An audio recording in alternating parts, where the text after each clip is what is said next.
Leader? Mr. President, Senator quorum call. No. Mr. President, I understand that there is a bill at the desk that's due for a second reading. The clerk will read the title of the bill for the second time. S3168, a bill to appropriate funds for pay and allowances of federal employees and so forth and for other purposes. Mr. President, in order to place the bill on the calendar under the provisions of Rule 14, I would object to further proceeding. The objection is heard. The bill will be placed on the calendar. Mr. President, I'm glad to be able to say that 8 Democrats joined Republicans last night to take the first step to reopen the government. And in the very near future, we will be voting on a final package, a clean continuing resolution until January the 30th, and 3 bipartisan full-year appropriations bills. These bills are the military, construction, VA, agriculture, and legislative branch appropriations, 3 of the 12 bills that Congress needs to pass on an annual basis. And what that means, Mr. President, is that year-long funding for SNAP, for WIC, for veterans, for essential farm programs, and for a number of other critical priorities will be met. Mr. President, I said that we will be voting on the final package in the very near future, and I'm hoping that will be hours and not days. We're on the 41st day of this shutdown. Nutrition benefits are in jeopardy. Air travel is an extremely precarious situation. Our staffs and many other government workers have been working for nearly 6 weeks without pay. I could spend an hour talking about all the problems we've seen, which have snowballed the longer this shutdown has gone on. But all of us, Democrat and Republican, who voted for last night's bill are well aware of the facts. And I'm grateful that the end is in sight. But I would encourage every member of this body, Democrat or Republican, pro-bill or anti-bill, not to stand in the way of our being able to deliver the coming relief quickly. The American people have suffered for long enough. Let's not pointlessly drag this bill out. Let's get it done, get it over to the House so that we can get this government open. Mr. President, as I have emphasized since being elected Majority Leader last November, I remain deeply committed to advancing full-year appropriations bills through regular order.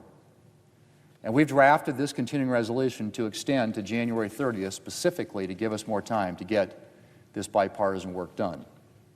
I look forward to taking up additional appropriations bills on the floor in the near future.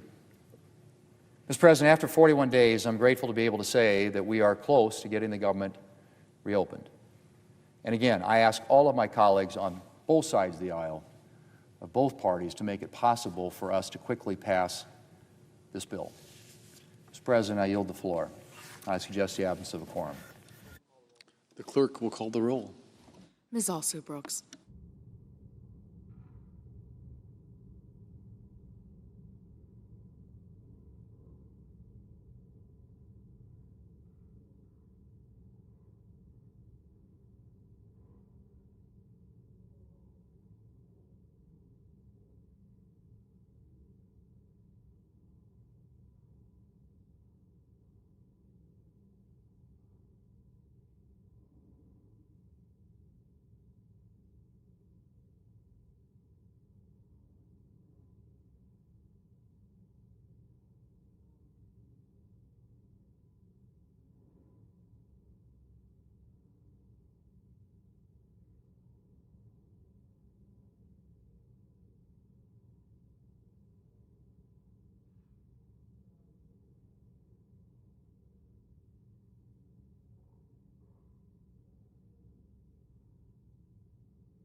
Mr. President. Majority Whip. Thank you, Mr. President. Mr. President, I ask unanimous consent that the quorum call be vitiated. Without objection. Mr. President, yesterday the Senate took a major step forward on the path to reopening the government. The bill before us is simple. It's clean, it's bipartisan, it's a continuing resolution, and it funds the government through January. It's paired with 3 full-year appropriations bills. So let me repeat that. Appropriations bills for the full next year. Now, these are bills that have already passed the Senate with bipartisan support, broad bipartisan support, I would add, and they were negotiated on a bipartisan basis with the House. They're fully funded in terms of veterans care, and look, this is critical. Tomorrow is Veterans Day. Our veterans need to know that we stand behind them. It's also fully funding on food assistance, SNAP, women, infants, and children. That's what we're debating here on the floor of the United States Senate. I believe it's reasonable, it's responsible, and it's ready to go. Let's remember that this shutdown has caused serious pain to many, many American families. People who have stood in line around the block at food banks all across the country. And that's because 42 million Americans missed their SNAP payments. Flights were delayed and canceled because control towers are understaffed. People there working are overworked. TSA agents and air traffic controllers have been working for the last 6 weeks without getting paid. Yesterday, there were 2,300 flight cancellations. It looks like it may be even more than that today. Yesterday was one of the worst travel days in the last 2 years, and today may be worse. This shutdown has hurt our economy, and it has hurt our country. Now, the government is finally on the path to reopening. This is the right result. This is what the American people need. They need certainty. And opening the government provides that level of certainty that the American people want, especially heading into the holidays. So I want to thank President Trump. I want to thank my colleagues in the Senate and both sides of the aisle who voted to support that. You know, the president stood strong when Chuck Schumer stood here and demanded tens of billions of dollars be sent from the federal treasury directly to the bank accounts of health insurance companies. President Trump's leadership protected taxpayers and continues to protect the country. Now let's be clear about what comes next. The Senate is going to use the next few months to pass the additional appropriations bills that will completely fund the government for a full year.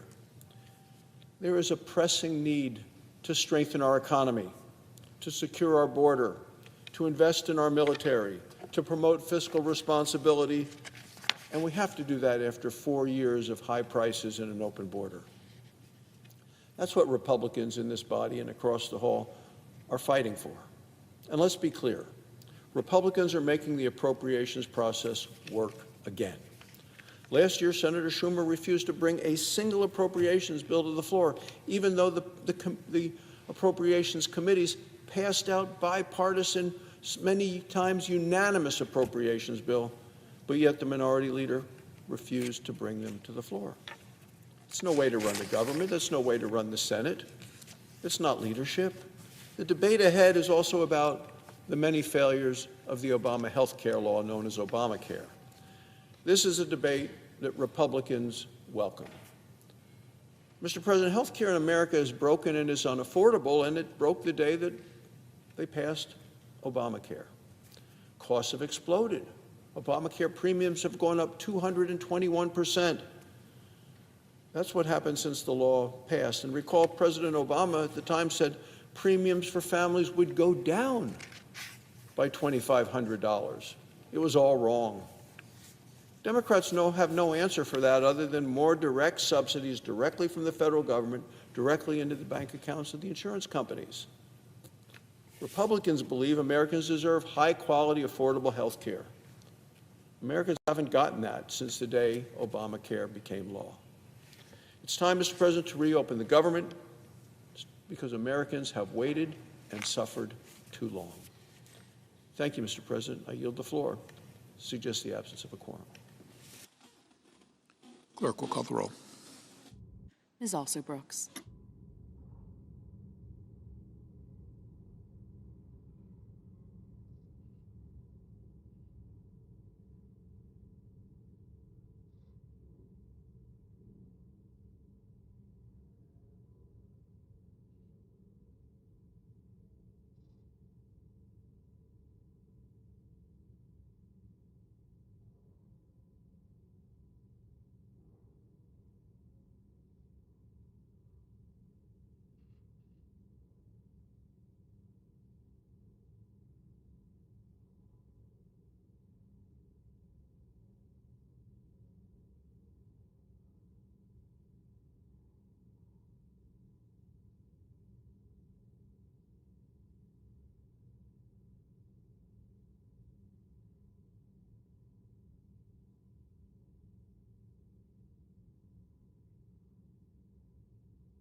Democrat leader. I ask unanimous consent the quorum be dispensed with. Without objection. So, Mr. President, the last 41 days have exposed the depths of Donald Trump's cruelty. He shut the government down longer than any president in American history, took innocent kids, veterans, federal workers as hostages, political hostages, all because he refuses to do anything to fix the health care crisis, and instead keeps pushing policies that will cut people's coverage even more. Look no further than Donald Trump's war on SNAP. Last night, the First Circuit reaffirmed what lower courts have already said. Donald Trump cannot take 42 million hungry people as hostages. He cannot withhold the benefits they need for food for their families. Even now, Donald Trump isn't satisfied. Today, even more cruel, he appealed to the Supreme Court yet again to try and get out of paying full SNAP benefits. The president's done a lot of cruel, nasty, mean things over the years, but going all the way up to the Supreme Court not once but twice to ensure kids go hungry is about as cruel a thing as he's ever done. Donald Trump would rather make hungry Americans suffer, make kids suffer, make veterans go hungry and disabled individuals suffer, than do anything to lower health care costs for the American people. The American people will not forget Donald Trump's cruelty and heartlessness over the last 6 weeks. And let me say something else.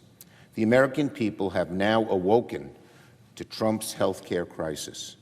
Health care is once again at the forefront of people's minds. People now see that premiums are about to skyrocket. They're terrified about how they're going to pay for their insurance. Democrats demanded that we find a way to fix this crisis and quickly, but Republicans have refused to move an inch. So I cannot support the Republican bill that's on the floor because it fails to do anything of substance to fix America's health care crisis. The health care crisis is causing millions of families back home sleepless nights because they don't know how they're going to afford health care insurance so much needed by their families. Doing nothing is unacceptable, but that's the choice the Republican side made in obeisance to Donald Trump. Republicans now own this health care crisis. They knew it was coming. We wanted to fix it. Republicans said no, and now it's on them. When people's out-of-pocket costs double or triple, very soon Americans will know Republicans made it happen. When 60-year-old couples start paying $20,000 a year for health insurance, they'll know Republicans made it happen. When 4 million Americans lose insurance, when kids with cancer are priced out of coverage, when families face financial ruin, they'll know Republicans made it happen. And the pain will only get worse as more and more people on ACA and with private insurance see their premiums go up and up and up. People out there are struggling. It's harder to make ends meet. Rent is up, groceries are up, people's electricity bills have gone up, and now, thanks to Republicans, health care costs will spike dramatically. The past few weeks have exposed with shocking clarity how warped Republican priorities truly are. While people's health care costs have gone up, Republicans have come across as a party preoccupied with ballrooms, Argentina bailouts, and private jets. Republicans' breach of trust with the American people is deep and perhaps irreversible. And now that they have failed to do anything to prevent premiums from going up, the anger that Americans feel against Donald Trump and the Republicans is going to get worse. Republicans had their chance to fix this, and they blew it. Americans will remember Republican intransigence every time they make a sky-high payment on health insurance. Yield the floor. Note the absence of a quorum. Clerk will call the roll. Ms. Alston-Brooks.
Democrat Webb.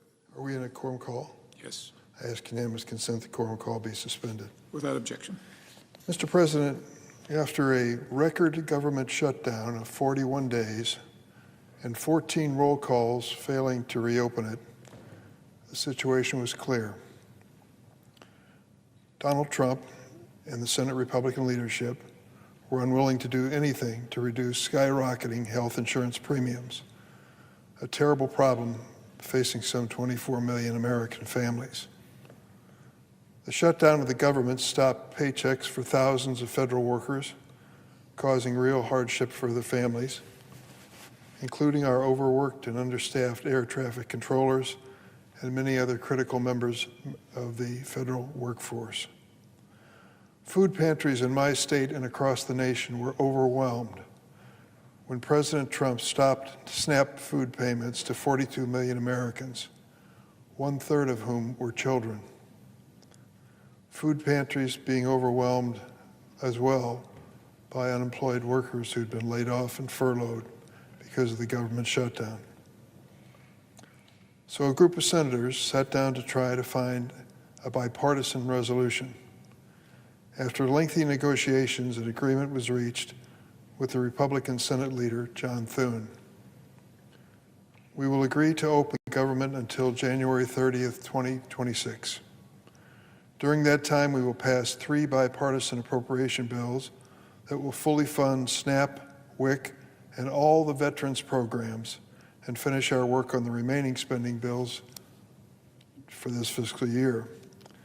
The agreement would also reverse the Trump administration's mass firings during the shutdown and prevent future ones through January 30th. We credit Senator Kaine of Virginia for this provision. Leader Thune has also promised the Democrats an opportunity before mid-December to present a Democratic bill on the floor with proposals to change the law and protect American families from dramatic health care premium increases. It is my fervent hope that this ends up being a bipartisan effort. It would be such an achievement of the Senate to finally return to that status. I've served in the Senate for 29 years, and I've never seen that kind of offer from a Senate majority. During the historic roll call last night, I walked across the aisle and met with Senator John Thune, the Republican leader. I told him that I was counting on him to keep his word on this agreement. He assured me he would. The fate of this effort depends on both the Senate and the House of Representatives. After a 7-week absence, the Speaker Johnson needs to call his members back and join us in the hard work that lies ahead. Many of my friends are unhappy. They think we should have kept our government closed indefinitely to protest the policies of the Trump administration. I share their opinions of this administration, but cannot accept a strategy which wages political battle at the expense of my neighbor's paycheck or the food for his children. Mr. President, I yield the floor.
President. Senator from Colorado. Thank you, Mr. President. Is the Senate in a quorum call?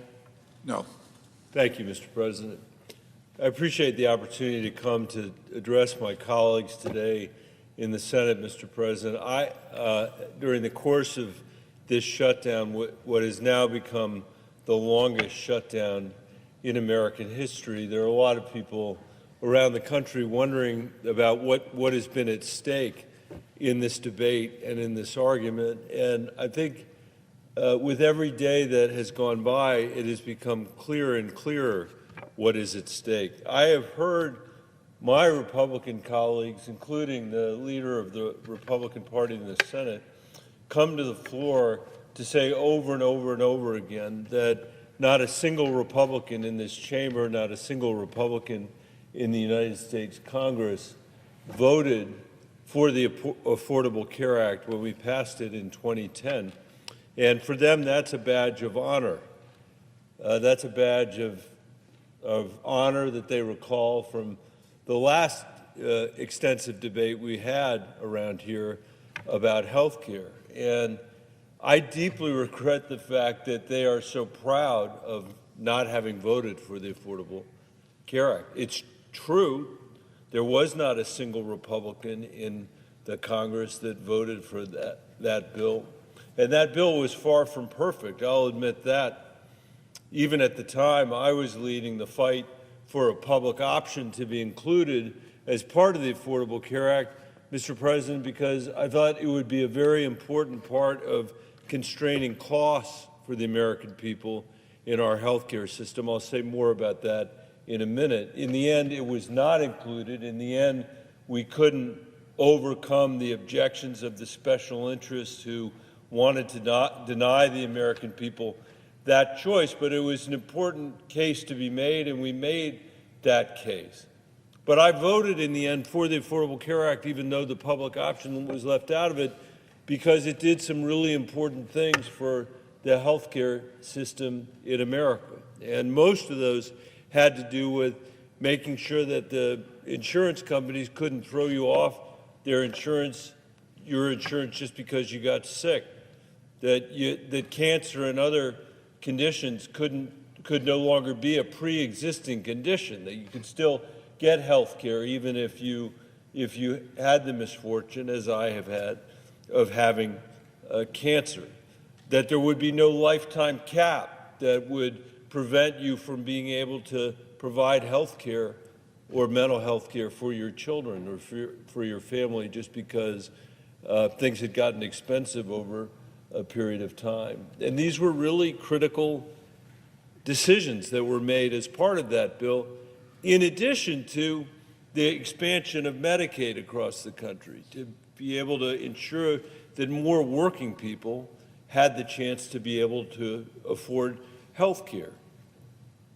Which brings to mind one of the really unusual, the unusual context in which we have health care debates in America, which is that we are the only rich country in the world. We are the only industrialized country among all industrialized countries where health care is not a right of citizenship for everyone who lives in that country. And notwithstanding the fact that we have less access to health care than any other industrialized country in the world, it costs twice as much in the United States. It costs twice as much for the federal government. It costs twice as much for our society. And most important, it costs twice as much for the people that we represent in our various states, including in the state of Colorado. People in Colorado, as we meet here, are struggling with the cost of housing, the cost of food, the cost of President Trump's uncertain and unpredictable tariff policy. But they are also continuing to struggle with the cost of health care because we are spending twice what any other industrialized country is spending to get a worse result. I know the President knows this, the President of the Senate knows this, because he's a doctor. And I've heard him talk about the condition of our healthcare system Today in the United States, our life expectancy is 6 years shorter than it is in any of those industrialized countries. What greater indictment could there be of this system? In the 1970s, we had the same life expectancy as the rest of these countries. In fact, we were in the middle. And in the years since, we have fallen farther and farther and farther behind as we have spent more and more and more money. Because the system we have is so shot through with benefits for special interests, among other things, and a complete lack of transparency, which is a fancy way for saying that literally nobody has any idea what anything costs in our healthcare system. I know the presiding officer agrees with that. You can't tell what anything costs.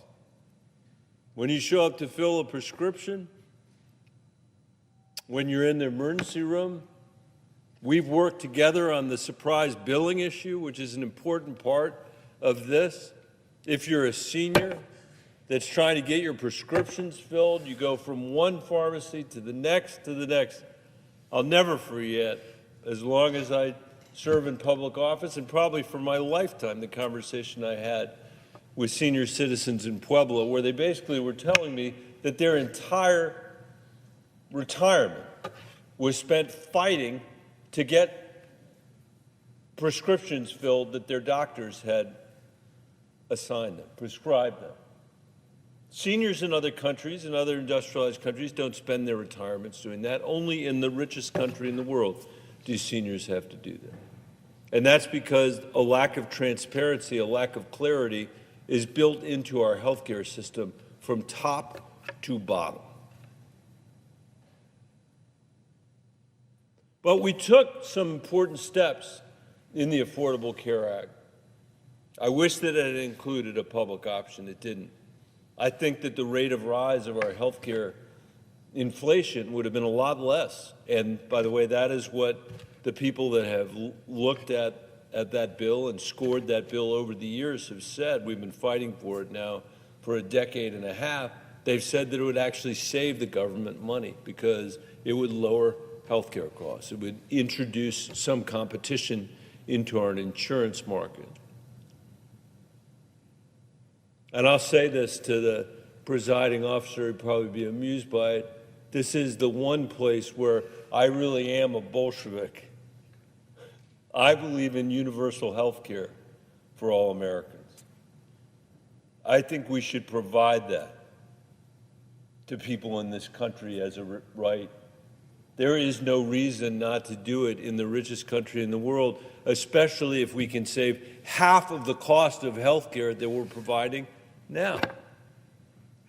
And families all over my state, all over Colorado, are fighting to get their kid the mental health care that they need, are fighting to get their parents the prescriptions that they have been prescribed, are fighting to hold on to their own health insurance because that also has become less and less affordable over the years.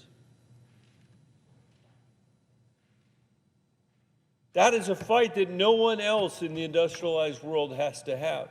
And I think it's important to point out that most of the people that I'm talking about, almost all the people that I'm talking about, are working for a living in this country and still can't afford health care, still can't afford the peace of mind that they know that if their kid breaks their leg on a hike or breaks their leg skiing or needs to have the benefit of a mental health counselor, that's something that our safety net provides.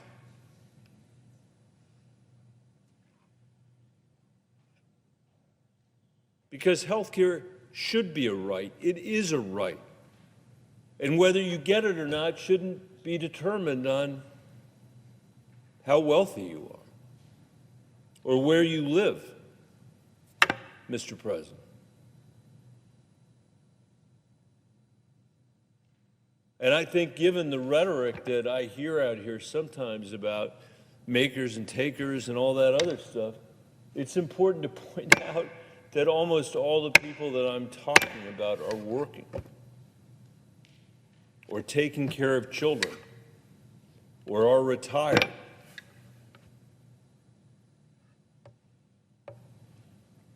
We should have a universal health care system in this country. But in the meantime, Mr. President, we shouldn't be making matters worse, which is why this debate is so crazy. When we passed the Affordable Care Act without a single vote from the Republican Party in the House or the Senate, they said that they were going to make President Obama a one-term president.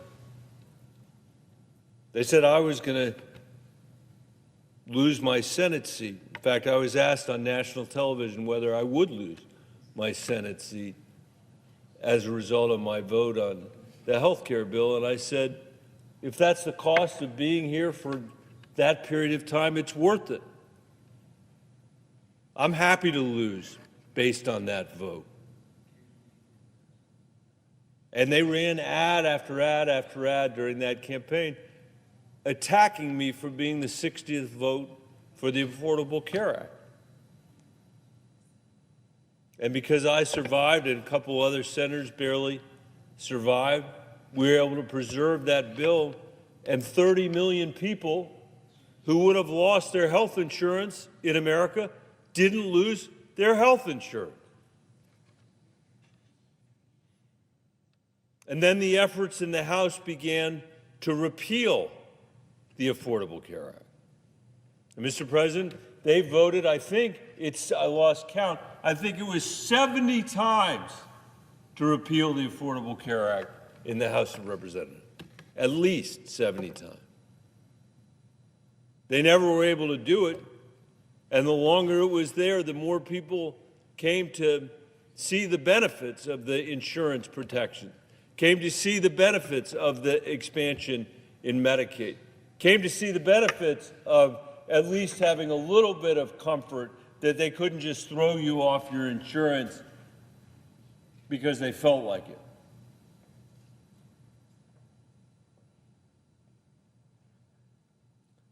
And now we have found ourselves in a debate related to the tax credits that so many Americans rely on to make the insurance just a little bit more affordable.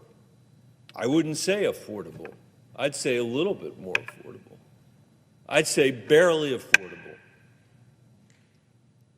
but somewhat more affordable at a moment when grocery prices are what they are, at a moment when rent is what it is, at a moment when we're dealing with the incredible uncertainty that these tariffs are causing. It would seem the least we could do is not make matters worse. The least we could do is extend the benefit, the tax credit, so it's a little bit easier for people to buy insurance for themselves and for their families. But just like, Mr. President, with the passage of the Affordable Care Act, when not a single Republican supported it, just like when they voted 70 times in the House of Representatives, 70 times to repeal the Affordable Care Act, during this period, this episode, this shutdown, the longest in American history, the Republicans have voted 15 times to take away those benefits from the American people that they're relying on just to make insurance a little bit affordable. And we have taken the position that we shouldn't make matters worse. And, Mr. President, that's why I voted again against the budget that's been proposed by President Trump and the Republicans, because they refuse to extend the tax credits. They refuse to make things just a little bit better for the American people. I can't say I'm surprised by the position. Who could be surprised? After a vote on the Affordable Care Act where nobody joined it, all those years of voting to repeal it, running to make President Obama, they said, a one-term president. And now the vote, day after day after day, to not provide the American people the benefit of those tax credits. And before this debate closes, I just want to say again, Mr. President, that the current system is in dire need of help. The American people are hanging on to their fingertips when it comes to the cost and availability of health care. There is no rich country in the world that doesn't have a universal system of health care. There is no rich country in the world that doesn't routinely supply access to doctors and primary care, access to mental health care for families and for kids, prescription drugs that don't cost an arm and a leg. It is not a pain point for those people in the different phases of their lives, much less a pain point every single day, which it is for the people that I represent in Colorado.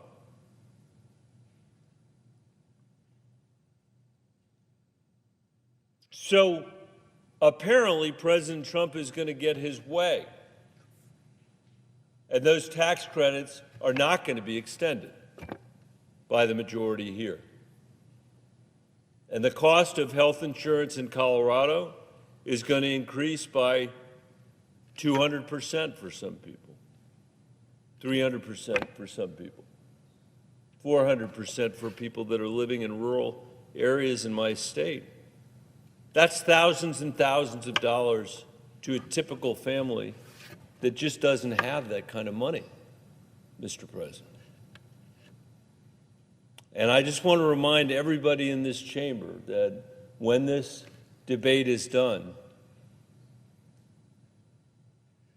we still have a very important project that we need to be engaged with the American people, and that is to be able to provide a health care system like other wealthy and industrialized countries have provided, where people can count on their health care, where they know it's not going to cost them an arm and a leg, where they know in the course of their lifetime there are other things they can worry about,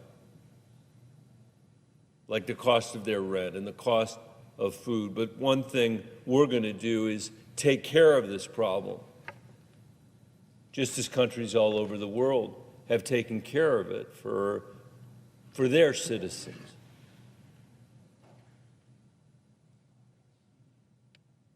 I wish I could say that the politics around health care have gotten better over the years that I've been here. They really haven't, Mr. President. But I think that the debate that we have had in this moment is going to serve to clarify who's fighting to try to make this system better for the American people and who's not.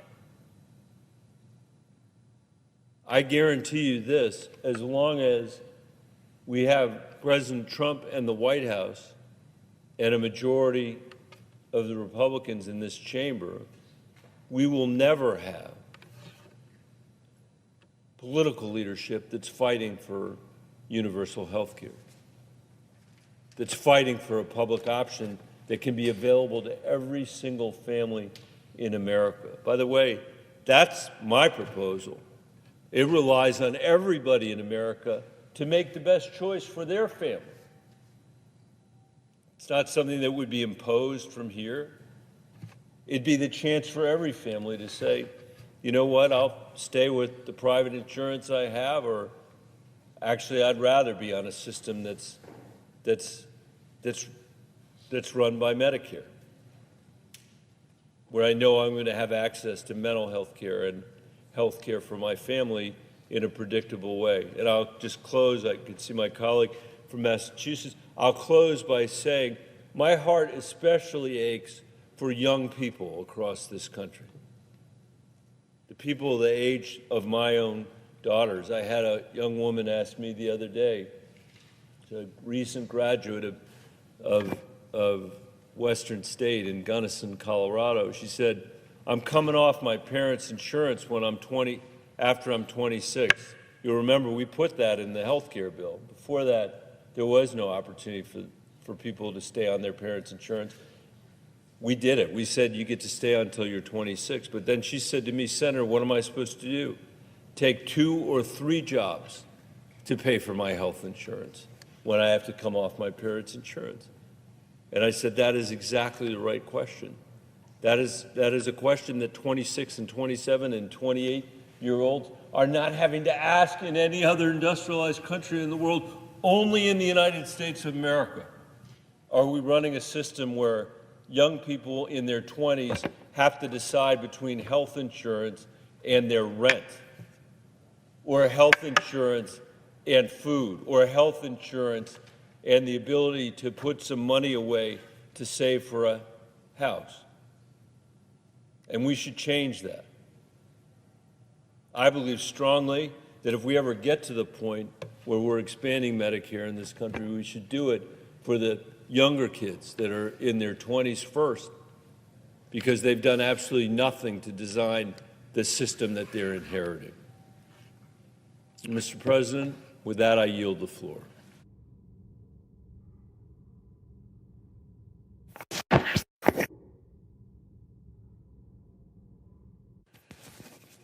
Mr. President.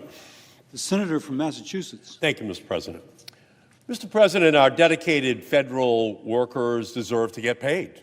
And I'm glad this deal means that the government will reopen, that public servants will be returning to work, and that they will receive their paychecks, including back pay. And I'm also pleased that this deal will prevent Donald Trump from further delaying SNAP benefits for hungry children, senior citizens, and families, using hungry people as political pawns, which is what Donald Trump has been doing, is disgusting. But this legislation does nothing concrete to lower costs or protect health care for millions of Americans from MAGA Republican attacks. There's 22 million Americans who are going to see dramatic increases in their health care costs at the end of this year. 22 million Americans who are going to be very concerned about the health care of their families. I cannot support this deal. I cannot support a deal that does not say to those 22 million American families, including 337,000 of them in the state of Massachusetts, that we have not been able to reach an agreement here because Republicans refuse to come to the table to talk about their health care costs that are about to skyrocket, and for many of those 22 million families, skyrocket out of the ability of those families to even have health insurance. And this is on top of their housing bills, their grocery bills, their electricity bills, all of their day-to-day needs that are absolutely skyrocketing. And of course, if they can't already deal with all of those other bills, seeing those bills skyrocket thousands of dollars for their health care, or tens of thousands of dollars for their health care, because of the Republicans' decision to kill critical Affordable Care Act tax credits, are going to be devastating for those families. I have one constituent, Jeff from Natick, who right now, because of the health care tax credits, has a $30,000 bill for his stage 4 cancer drugs, lung cancer. If they expire, his bill is $300,000 a year. That's what we should be debating out here. And by the way, there are 22 million stories just like that that are about to hit American families. And this health insurance time bomb, coupled with deep cuts to Medicaid, will also be a brutal 1-2 punch which devastates community hospitals throughout the United States, leaving millions of Americans with reduced care or no care at all. So here's what we have right now. 22 million American families are starting to think about what's going to be on their table for Thanksgiving. Just coming up in 2-3 weeks. And for all of them, they're saying, we're losing the tax subsidies, the tax credits that help us to pay for our health care bills. 22 million Americans will have that as their primary conversation this Thanksgiving. The Republicans who serve in the House and Senate, they're not going to have that conversation because their health care coverage is going to continue. So what about those 22 million American families this Christmas, this Thanksgiving, who are losing their benefits? What are the Republicans saying to them? Because they're going to be scared. They're going to be angry that they will not be able to afford this holiday or any holiday in the future because their health care bills are just going to be going up by thousands, tens of thousands of dollars a year, which they don't have. And again, it's in the context of their electricity rates, their food costs, their clothing costs. Everything is skyrocketing for them. And they're not getting raises that will help them to pay for it. 22 million American families. So let me just tell you, I heard from Laurie in North Truro, the insurance for her and her husband is increasing from $6,000 a year to $26,400 a year. Who can afford to pay more on health insurance? Who can afford to pay $20,000 more on their health insurance and just get the notice now that it's over on December 31st and have the Republicans just walking away from that problem for Laurie and for 22 million other Americans? Now they're going to have to decide, do I take the funding from retirement savings?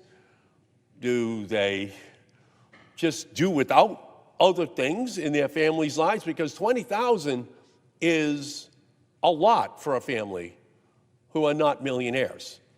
Millionaires don't qualify for this tax credit. It's just regular families. It's middle-class families. That's who qualifies. And they just don't have 20 extra grand under the cushion that can pay for their health insurance. So this is a tragedy in the making and one that we can't avoid. But let's not fool ourselves. Trump and MAGA Republicans have been shutting down the government since Inauguration Day.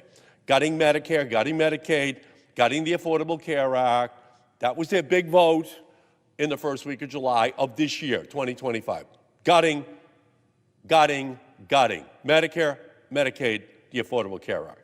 They have been committing the greatest health care heist in history, and it's all to pay for tax cuts for billionaires. They're looting the health care for middle-class families, poor families, in order to pay for tax breaks for people who already have too much.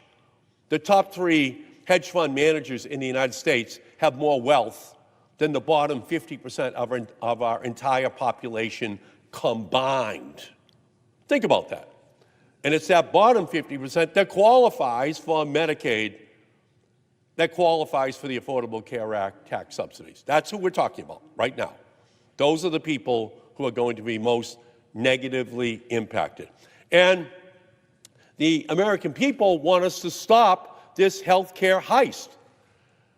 They don't want Democrats to be driving the getaway car with all of those tens of billions, hundreds of billions of dollars, which will just be transferred into the bank accounts of the wealthiest people in our country. So we should just be fighting for transformative policies to fix our broken healthcare system, bring us back from the brink of this crisis. That's what the American people want us to do. That's what they want us to fight for. And even when it's hardest, even when we're in the darkest moments, we have to remember what we are fighting for. A better future is still possible. One where one missed medical bill won't lead to bankruptcy. A future where families don't have to choose between a prescription and a meal. A future where malignant corporate greed in our healthcare system that shutters hospitals and endangers patients. A future where universal healthcare is taken for granted and not taken away. A future where families can afford their healthcare and their rent and their electricity bills and childcare and to save money for college or vacation or retirement. That is the future that we should be fighting for.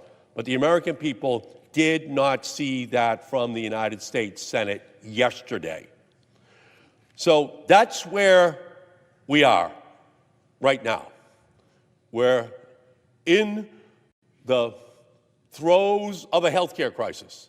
22 million Americans this Thanksgiving will be at their tables, if they can even afford to celebrate Thanksgiving, looking at tens of thousands of additional dollars potentially on their health care bills. It's a catastrophe looming. The Republicans so far have refused to do anything about it. That's what we should be discussing. That's what we should be debating.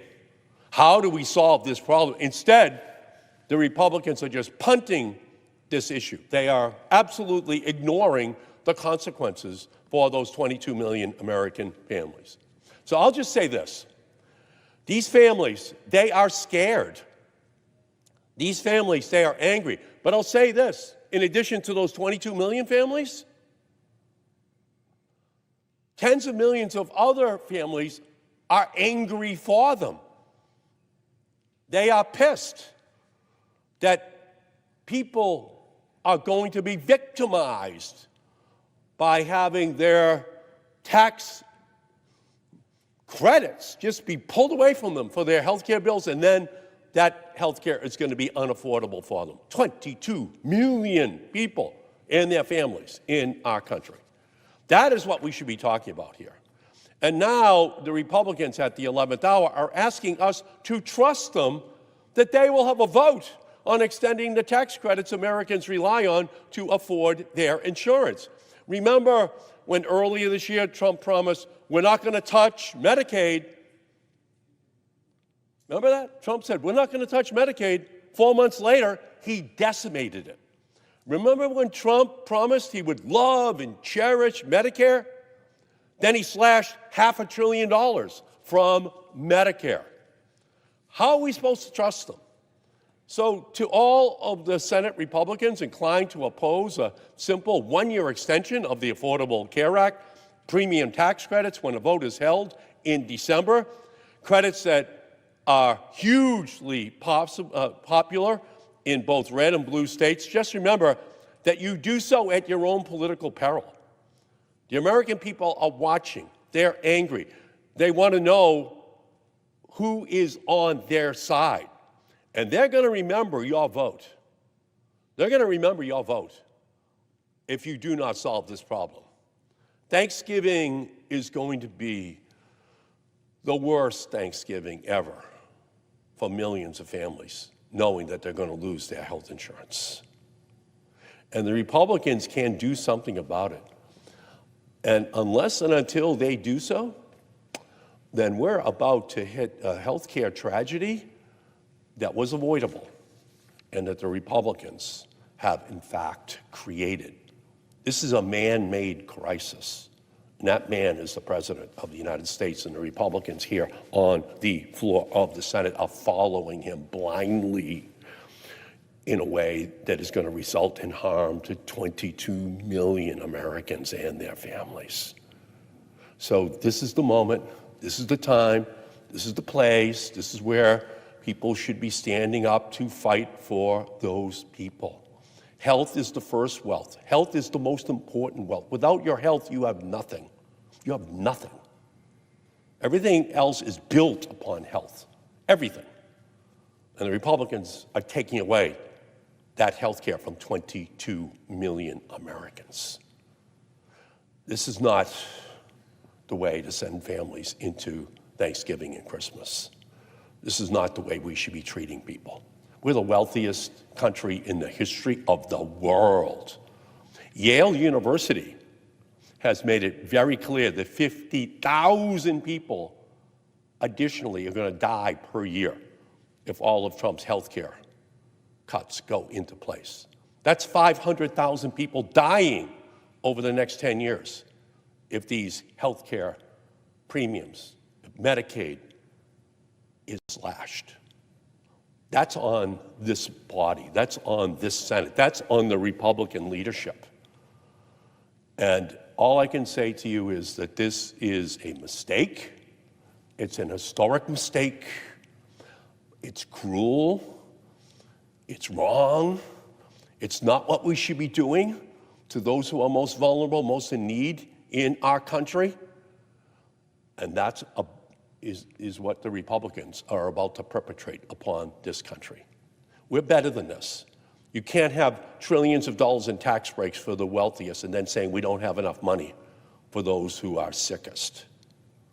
You only have room for a tax break after you've taken care of the sickest people, the people most in need of health care in our society. That's when you have room for tax breaks for billionaires. The Republicans are doing just the opposite.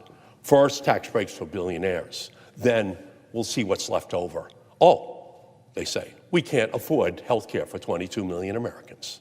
We can't afford to take care of their families because we don't have enough money. Why don't you have enough money? Because you gave the tax breaks to billionaires. You gave the tax breaks to millionaires. That's why you don't have enough money. And who are you going to take it out on? Who are you going to say all of a sudden with your green eye shades that you're really concerned about the federal budget deficit? You're going to take it out upon those who are least healthy, those most in need of help in our society? No, we're better than that. So this is a historic mistake. But just remember, the Republicans have always harbored an ancient animosity towards Social Security and Medicare and Medicaid and the Affordable Care Act. They voted against all of those programs. And now with Donald Trump, they have an ability to gut them. And that's what they're doing. That's what they're doing. When they had a chance to stand up and say, no, let's be reasonable, let's keep the health care subsidies, which are most needed, they just are walking away right now. Donald Trump operates under Godfather Part 1 rules. He gives them offers they can't refuse.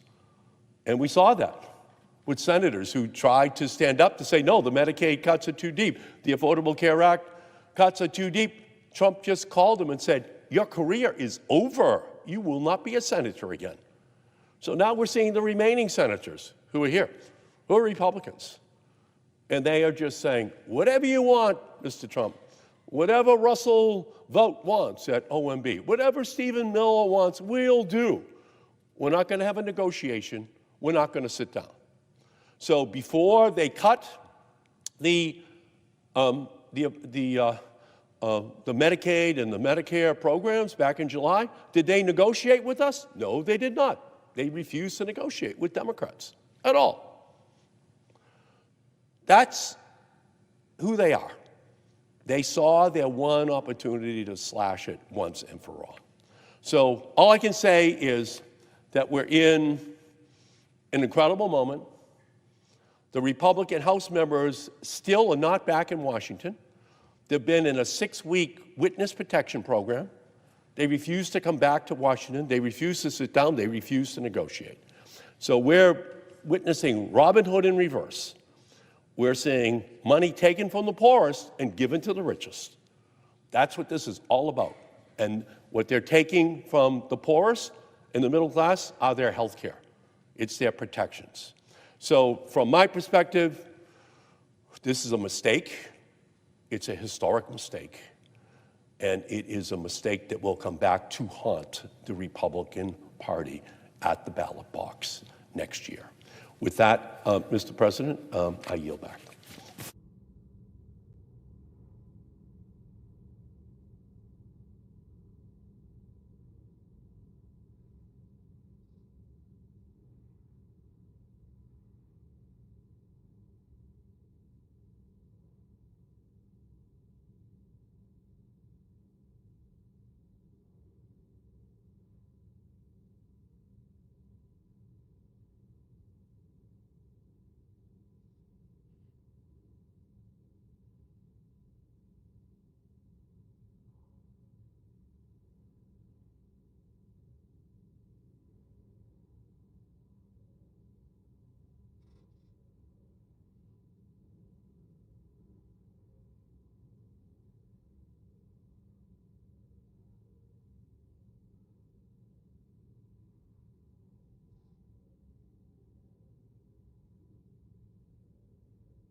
Senator from Louisiana. Mr. President, I've been coming to the floor to speak about how can we go forward in a way which actually lowers lowers the cost of having health insurance for those who are on the exchanges and begin to build to a future where we lower the cost of health insurance and health care for everybody, whether you're on an Obamacare exchange or an employer-sponsored insurance or you name it. And so we know there's going to be a vote as part of this agreement to reopen the government on what to do about the exchanges. So we need to be thinking and talking about the solutions that are out there that benefit the American people. And of course, what the issue is underlying, people cannot afford their health insurance. They cannot afford their health care. Those are two different things, by the way. The cost of health care is what dictates, theoretically at least, the price of health insurance. If you lower the cost of health care, then you will lower the price of health insurance. I saw this as a physician practicing in a hospital for the uninsured for 20 years. I should say the uninsured and the poorly insured. There have been middle-income people who could not afford their insurance and or could not afford their health care. So how do we get out of it? Well, first, it's complicated. We've got to be creative, and we got to abandon set positions. Sometimes we're in this chamber, and all we do is stick to our guns, and if the other party suggests something, we automatically reject it. We've got to move beyond that, not as, oh my gosh, the other side proposes, I reject, but rather, wait a second, let's listen. Is there a solution here that can benefit the American people? Now, Obamacare tried to make, and has tried to make, health care affordable, health insurance affordable, by just throwing billions at it. And the problem with that doesn't make health care affordable. It just makes the health insurance premium less expensive for those who are on the exchanges. But this actually drives up the cost of insurance for some and does nothing about the underlying health care costs driving up the premiums for others. So what's my proposal? I would propose that we instead of paying insurance companies to manage more of our billions, why don't we trust the American people to manage their own resources, to manage their own care, with something which I call a pre-funded federal flexible spending account. Now let's first talk about the enhanced premium tax credit, which is the center of this discussion. Just a primer. Let's get the basics. There are two types of premium tax credits used to fund insurance for those who are on the Obamacare exchanges. One is the baseline tax credit in the original Obamacare law, which helps pay for the premiums for those who earn less than 400% of the federal poverty level. But that didn't control cost, and so during the COVID epidemic, the Biden administration put in something called the enhanced premium tax credit. It provides some additional benefits for those less than 400% of federal poverty, but it gave additional benefits for those above 400% of federal poverty. If you will, acknowledging that Obamacare had not controlled health care costs, and premiums on the exchanges for those above 400% have become unaffordable. So, let's be clear. The discussion we're having now is not about the baseline premium tax credits. It is about the enhanced premium tax credits, which started under the Biden administration. So it begs the question, why were enhanced premium tax credits necessary? Well, as we've said, the cost of health care has continued to rise. And you can argue that if you're going to an insurance company and you're saying, we're going to give you more money if health care costs more, that they do not have the incentive to help control those health care costs. Now, I am not here to bash insurance companies. They are essential to our society. So just put that out there. But if you have the choice of giving the money to the patient for her to manage it or giving it to the insurance company, I think we should give it to the patient. So,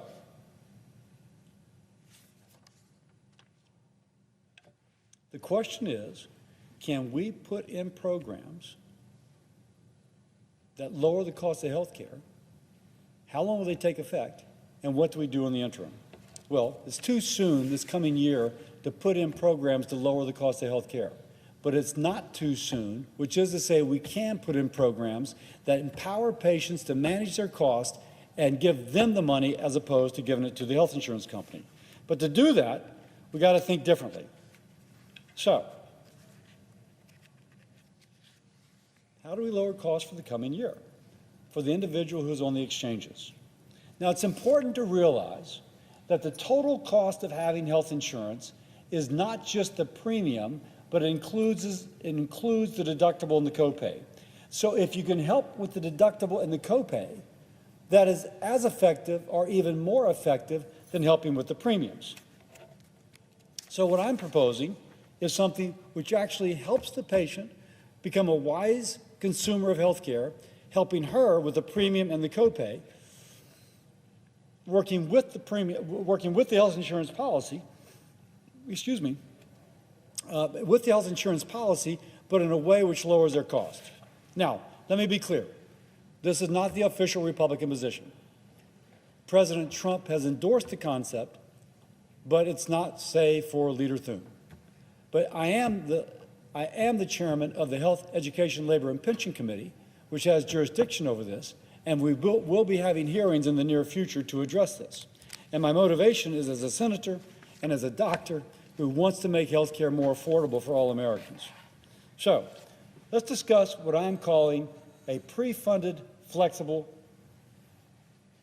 can you get my marks a lot again? A pre-funded flexible spending account. So first, here's what we currently have: an enhanced premium tax credit, which is going to take $26 billion next year and give it to insurance companies to tell the patient what she can buy and what she cannot buy. Now, I have a typo here, and I fixed it yesterday, but I got to fix it once more. 20% of the money, 20% of the $26 billion going out the door to help pay for insurance premiums actually will go for deductibles, will go for profit and overhead of the insurance company. So let me just change this right here. Again, I had a typo yesterday, I have a typo today. 20%.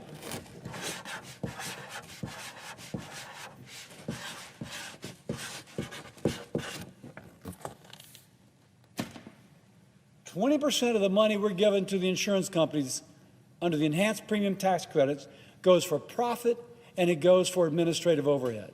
Only 80% goes to pay for the insurance premium, to pay for health care costs for the person who's the recipient. Let's speak of what I am describing, the pre-funded flexible savings account. Pre-funded because you take the enhanced premium tax credit, instead of giving it to the insurance company, you give it to the individual and her family through a flexible spending account. A flexible spending account which millions of Americans already have. She can use this money to pay for prescription drugs, for dental work, for medical care, eyeglasses, orthodontia, much more flexibility than through a traditional insurance policy. And the key thing is, whereas if we give the money to the insurance company, 20% goes for profit and overhead. If we give it to the patient, 100% goes to health care that she needs. 100% goes to her family's health care needs. 100%, not 80%. This is better value for the health care dollar. Next, please. Oh, I'm sorry. Do I have another slide or not? I have to stand on this for a while. Now, who would get it? Every eligible American citizen on the exchange would receive a pre-funded flexible spending account equal in value to the enhanced premium tax credit they would have received had the money gone to their insurance company.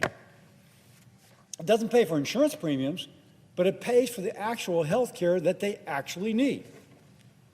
Now, I'm pleased to say, next slide, President Trump has tweeted in support of the concept. Now, of course, I'm pleased to be aligned with the president on this. He says he recommends that instead of giving hundreds of billions of dollars, and this is President Trump's rhetoric, to money-sucking insurance companies, the money should be sent directly to the people so they can purchase their own much better health care. Notice the caps. That is a President Trump tweet. I'm pleased to be aligned with the president, but for my Democratic colleagues that want to guarantee that whatever we pass will get a vote on the floor of the House of Representatives, this is effectively a guarantee that if we pass a program like this, it can get a vote on the floor of the House of Representatives. If the President asks Speaker Mike Johnson to bring it up for a vote, Speaker Johnson will. So if you're just thinking, just imagine, my Democratic colleagues, how do we get something that 100% of the money goes for real health care? It doesn't go to insurance companies where 20% goes for profit and overhead. It's a system already used by millions of Americans. And may I say, it all but guarantees to get a vote on the floor of the House of Representatives. This tweet gives them that assurance. Now, some immediately begin to criticize the president, assuming that he was going to take all the money going for health insurance premiums and put it in one of these flexible spending accounts. That's not true. Go back to what I said earlier. We only are talking about the enhanced premium tax credits, which would pre-fund this flexible spending account. We are not talking about the baseline premium tax credits that are part of the original Obamacare article. By the way, Republicans want people to have coverage. This doctor who used to take care of the uninsured wants people to have coverage. Now, the more I've discussed this, and this is the fourth or fifth time I've given this talk, I'm pleased to say that some of my Democratic colleagues are saying, hey, we can talk about this. Not quite there yet, but I see the wisdom of it. I'm willing to move forward with it, and I thank them for that. I want everybody in the Senate to put aside their prejudice, which sometimes is that if one side proposes it, it must be wrong.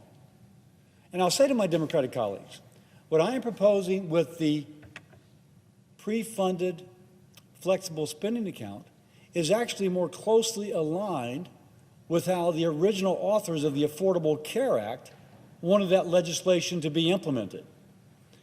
I find it ironic that some of my Democratic colleagues are rejecting something which is closer to the original bill. But I think they're rejecting it in part because of misunderstanding, lack of knowledge, and maybe for some because the Republican is proposing. Put that trench warfare mentality behind you. Think about it. Could this be better for the American people? Can this accomplish the goal of making the possession of health insurance and paying for my family's health care more affordable? Now, for those who think this is too complicated, let me say that 72% of Americans who get their health insurance through a federal employer, a state employer, a local employer, 72% of us have a flexible spending account. My family and I have a flexible spending account. 47% of Americans who are in private insurance have access to a flexible spending account. Doesn't mean they take it, but it just means they have access. Millions of Americans are already using flexible spending accounts. What I'm proposing, let's just give the same option to people who are on the individual exchanges. Now, and by the way, let me just make the point. My wife and I, our family, we are on the Obamacare Small Business Exchange. Everybody in Congress is on a Obamacare Small Business Exchange. I am getting my flexible spending account through an exchange. All we're saying is open up the window just a little bit to allow those who are on the individual exchanges to likewise access that which I am getting through the Small Business Exchange. This merely extends what is current law for some people on their health plan to extend it to those who are within the individual exchange. The federal government can take the laws, the tools, the vendors, the department it is already using and implement a pre-funded flexible spending account for those on the individual exchange. Why is that important? Because that can happen for plan year 2026. I'm asking, well, what are we going to do about the people next year? This is about next year. How can we help those folks signing up for insurance right now for 2026? This brings them benefit right now for 2026.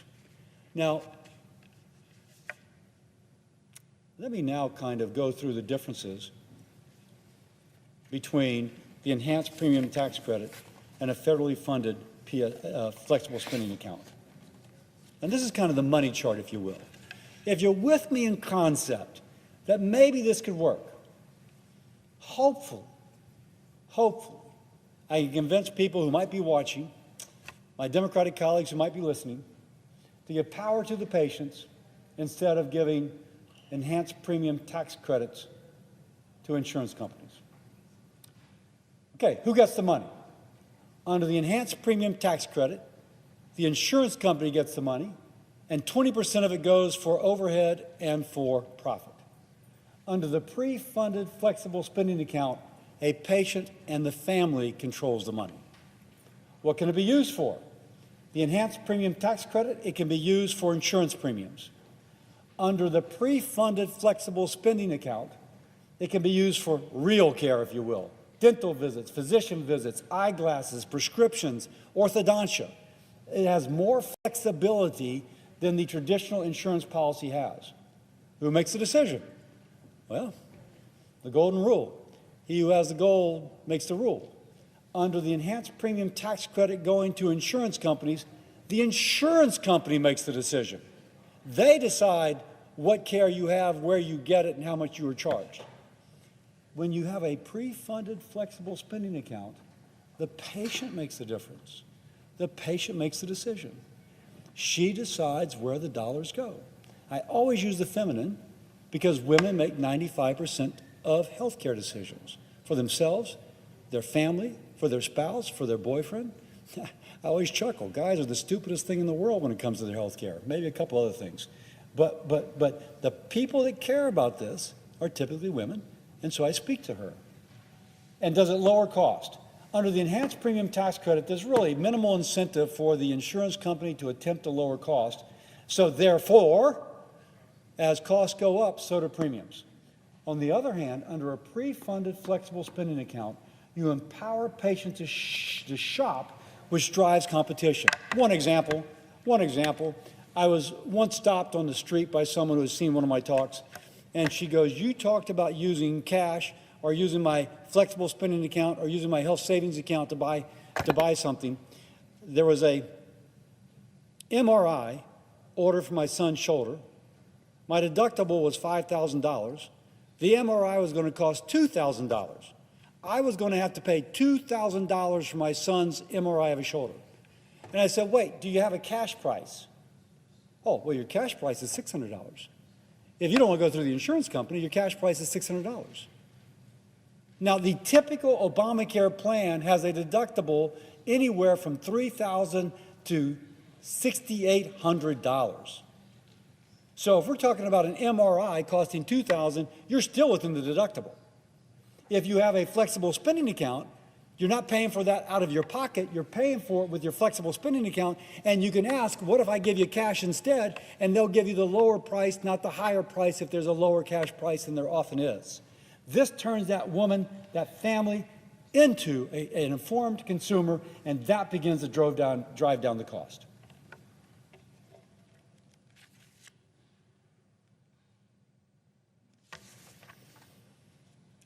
This is the essence of giving power to a patient. The patient picks the best deal for her health and the best deal for her family's pocketbook. The pre-funded flexible spending account doesn't treat someone like a dependent of the federal government. They treat them like somebody who can make wise decisions for themselves and empowers them to make wiser decisions than the insurance company itself can. Now, some will ask, how much money does it cost? The first year, depending on how we structure it, it might cost just as much as our enhanced premium tax credits. Why? Because we're going to take the amount of money that would go for the enhanced premium tax credit and put it into a pre-funded flexible spending account. My Democratic colleagues should like that. They should say, wait a second, okay, it's still given the same value. In fact, I would argue better value, because when you give it to the insurance company, 20% goes to profit and overhead, and when you give it to the patient, 100% goes to real care, but the cost the first year will be about the same. But I will repeat, the difference is where the money goes. Because it goes 100% for real care, there's more value for every federal dollar. And once more, It's in the family's vested interest, financial interest, to purchase wisely, and that begins to drive down health care costs. And that, coupled with other reforms in year 2 of this program, in year 2, would begin to reflect itself in lower premiums. So, to conclude, here's the choice before us. We can keep paying insurance companies to hide the cost of higher premiums behind confusing bills, rising premiums, in a system which actually raises costs for many. Or we can give the patient the tool and trust her to pay for her care directly at fair prices with transparency. If we will, it puts patients before insurance companies. It encourages competition. It encourages and rewards smart choices. It begins to make health care truly affordable, not by inflating subsidies, but by unleashing the power of the consumer. Let's stop writing blank checks to bureaucracies and insurance companies. Let's invest in our fellow Americans. If you will, invest in you. This is going to be a little risky. We're doing something different.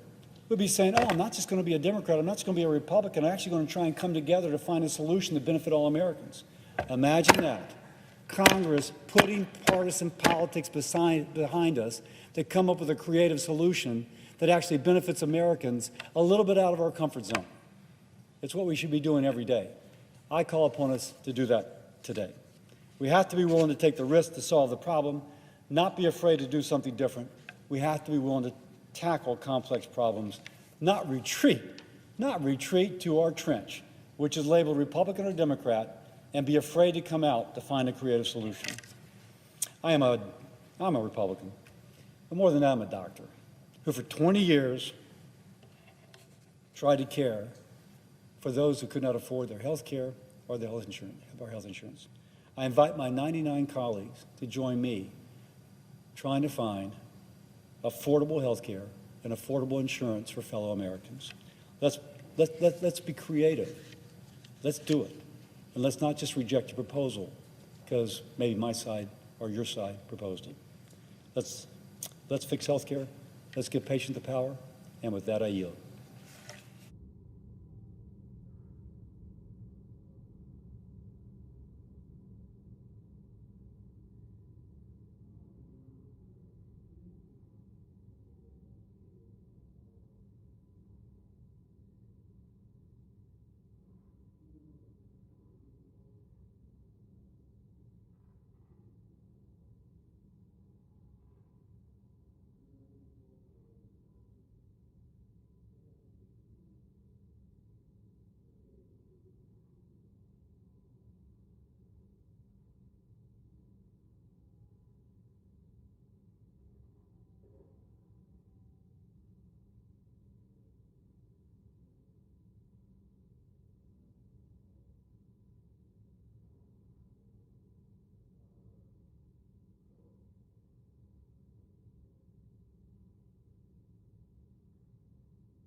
Mr. President.